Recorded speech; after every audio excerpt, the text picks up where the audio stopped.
Czy kiedykolwiek zastanawiałeś się, dlaczego odczuwasz strach w sytuacji, w której ktoś inny czuje luz?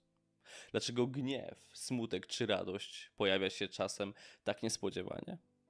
A może czujesz, że twoje emocje czasem kontrolują cię bardziej niż ty kontrolujesz je?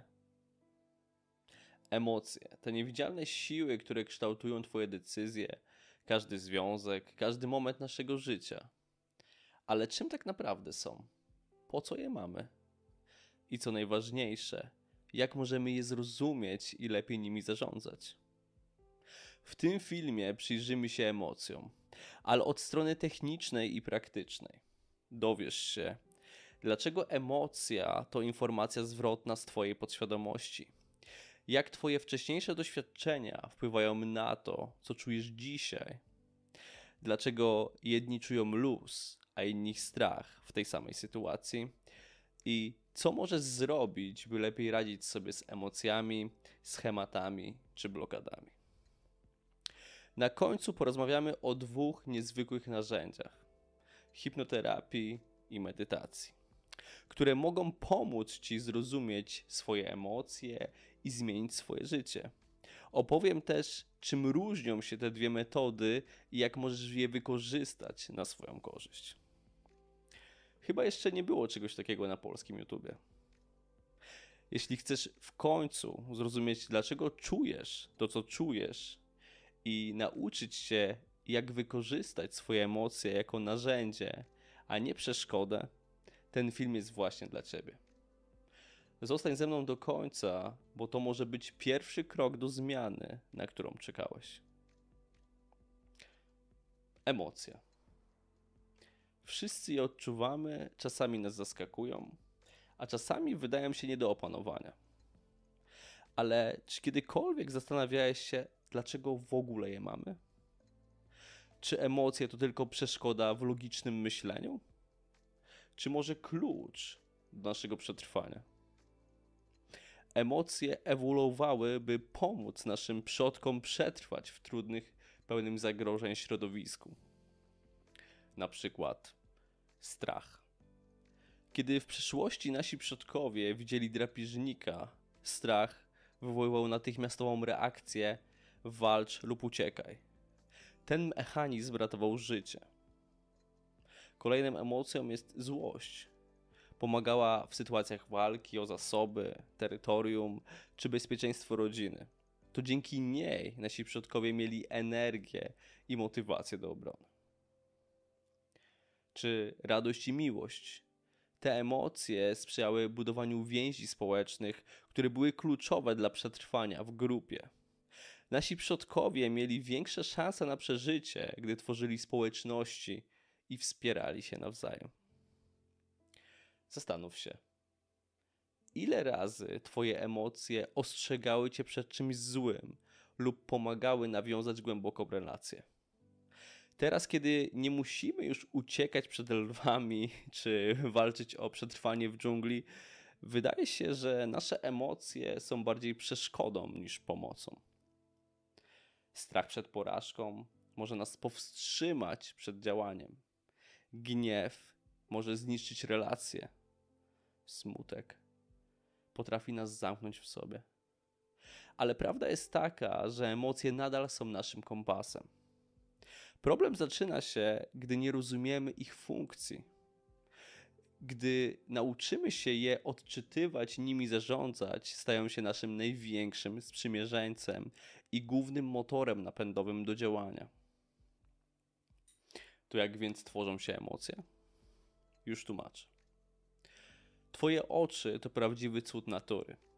Czy wiesz, że rejestrują ponad 10 milionów informacji na sekundę? Jednak z tej ogromnej ilości danych ty świadomie jesteś w stanie przetworzyć jedynie około 40. Resztą zajmuje się twoja podświadomość, która analizuje te informacje, aby chronić cię przed zagrożeniem. Często zanim zdążysz je świadomie dostrzec. Codziennie twoje oczy skanują otoczenie, a twój umysł przetwarza te dane, aby pomóc ci podejmować decyzje. Kiedy dostrzeżesz coś w polu widzenia, twój umysł zadaje sobie pytanie: Czy to jest ważne, neutralne, czy nieważne? Aby odpowiedzieć na to pytanie, sięga do Twoich wcześniejszych doświadczeń. Tego, co już przeżyłeś i co zostało zapisane w Twojej podświadomości. Na tej podstawie podejmuję decyzję, która pozwala Ci odpowiednio zareagować i zapewnić sobie bezpieczeństwo. Przykład. Wyobraź sobie, że spacerujesz po lesie i nagle kątem oka zauważasz coś, co przypomina węża. Twoja podświadomość reaguje błyskawicznie, zanim zdążysz się zastanowić. Twój umysł już wysyła sygnał do ciała, byś się zatrzymał lub cofnął. Może to wcale nie był wąż, ale gałąź. Jednak twoja podświadomość woli działać na zasadzie lepiej dmuchać na zimne i bazuje na wcześniejszych doświadczeniach, które nauczyły cię, że taki kształt może oznaczać zagrożenie. To właśnie dzięki temu mechanizmowi twoje reakcje są szybkie i precyzyjne, a ty masz większe szanse na uniknięcie niebezpieczeństwa. Podświadomość dba o twoje przetrwanie, zanim twój świadomy umysł w pełni zrozumie, co się dzieje. A jak to wygląda w życiu codziennym? Wyobraź sobie, że jesteś w drodze do pracy i utknąłeś w korku. Patrzysz na zegar. Masz ważne spotkanie za 10 minut, a droga przed tobą wygląda na kompletnie zakorkowaną. Co się dzieje? Twoje oczy widzą czerwone światło samochodów, zegar na desce rozdzielczej, a twój umysł błyskawicznie zaczyna analizować sytuację. Twoja podświadomość, korzystając z wcześniejszych doświadczeń, szybko przypomina ci. Już kiedyś spóźniłeś się na ważne spotkanie. Wtedy był problem. Ktoś się zezłościł, czułeś się winny. Na tej podstawie uznaję, że obecna sytuacja jest zagrożeniem. Efekt? Twój organizm reaguje stresem, odczuwasz napięcie w karku, przyspiesza ci tętno, a myśli zaczynają krążyć wokół najgorszych scenariuszy. Co jeśli szef się zdenerwuje? Co jeśli wypadnę nieprofesjonalnie? A co jeśli mnie zwolnią? Dlaczego tak się dzieje? Twoja podświadomość sięga do przeszłości, by szybko oszacować sytuację i podjąć decyzję. To mechanizm, który miał cię chronić w sytuacjach zagrożenia, jak w przypadku drapieżnika w lesie. Problem polega na tym, że dzisiejsze zagrożenia wcale nie są sprawą życia i śmierci. Korek na drodze nie zagraża twojemu przetrwaniu, ale twój organizm nadal reaguje w trybie alarmowym. Każda emocja, którą odczuwamy, ma swoje korzenie w naszych przeszłych doświadczeniach. Nasz mózg działa jak superkomputer, który zapisuje wszystko, co nas spotkało i tworzy z tego wzorce. Jeśli na przykład w dzieciństwie nauczyłeś się, że konflikt oznacza zagrożenie, jako dorosły możesz odczuwać strach lub stres, gdy ktoś się z tobą nie zgadza. Z kolei osoba, która w podobnych sytuacjach doświadczyła wsparcia i dialogu, będzie czuła luz i spokój w tych samych okolicznościach. To właśnie dlatego każdy z nas odczuwa emocje w inny sposób. Bazujemy na tym, czego nauczyliśmy się wcześniej. Nasze emocje są jak echo przeszłości, które rezonuje w teraźniejszości. Jak już wiesz, emocje nie są przypadkowe. To nasz wewnętrzny system sygnalizacji, który działa jak komunikat z naszej podświadomości. Kiedy coś odczuwasz, czy to strach, radość, gniew czy smutek, twoja podświadomość mówi ci, że coś wymaga twojej uwagi. Przykład. Jeśli odczuwasz niepokój przed ważnym spotkaniem, twoja podświadomość może ci sygnalizować, że boisz się oceny albo nie czujesz się wystarczająco dobry. Z kolei radość po osiągnięciu celu to znak, że twoje działania są zgodne z twoimi wartościami i potrzebami. Emocje to jak mapa, wskazują kierunek, w którym powinniśmy podążać, by lepiej zrozumieć siebie. Nie chodzi o to, by je ignorować, ale by odczytać ich przekaz. Dlaczego więc jedni czują luz, a drudzy strach przed czekającym ich nowym doświadczeniem? To pytanie, które zadaje sobie wiele osób. Odpowiedź jest prosta. Wszystko zależy od indywidualnych doświadczeń i programów zapisanych w naszej podświadomości. Wyobraź sobie dwie osoby stojące przed tym samym wyzwaniem, na przykład wystąpieniem publicznym. Pierwsza osoba czuje strach, bo kiedyś w szkole została skrytykowana przez nauczyciela za błąd przed klasą. To doświadczenie zapisało się w jej podświadomości jako zagrożenie. Natomiast druga osoba czuje luz, bo miała rodziców, którzy ją zawsze wspierali i zachęcali do mówienia przed innymi. To dowód na to, że nasze emocje to nie tylko reakcje na teraźniejszość, ale również wynik naszej przeszłości. Dlatego też kluczem do zmiany jest zrozumienie tych wzorców. Nie musisz być niewolnikiem swoich emocji. Istnieją skuteczne sposoby na zrozumienie siebie i uwolnienie się od starych schematów. Oto 3 z nich. Po pierwsze, hipnoterapia. Pozwala dotrzeć do podświadomości i odkryć, jakie programy kryją się za emocjami. Dzięki temu możesz nie tylko zrozumieć, skąd biorą się twoje reakcje, ale też je zmienić. Psychoterapia.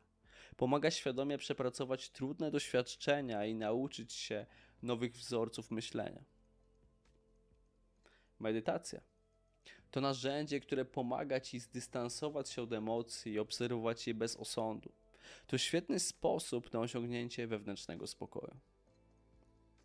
Każda z tych metod ma swoją specyfikę, ale wszystkie prowadzą do jednego celu: większego zrozumienia siebie i lepszego radzenia sobie z życiem. Często ludzie mylą hipnoterapię z medytacją, ale to dwie różne drogi do pracy z emocjami. Medytacja uczy cię dystansu. Obserwujesz swoje emocje, jakbyś oglądał chmury na niebie. Przychodzą, odchodzą, a ty się z nimi nie utożsamiasz. To doskonałe narzędzia do osiągnięcia spokoju i oddzielenia się od trudnych emocji. Natomiast hipnoterapia idzie o krok dalej. Nie tylko pozwala ci zauważyć emocje, ale również zrozumieć, jak podświadome programy za nimi stoją. Dlaczego odczuwasz strach? Skąd bierze się smutek? W stanie transu hipnotycznego możemy dotrzeć do tych źródeł i je przeprogramować. Przykład.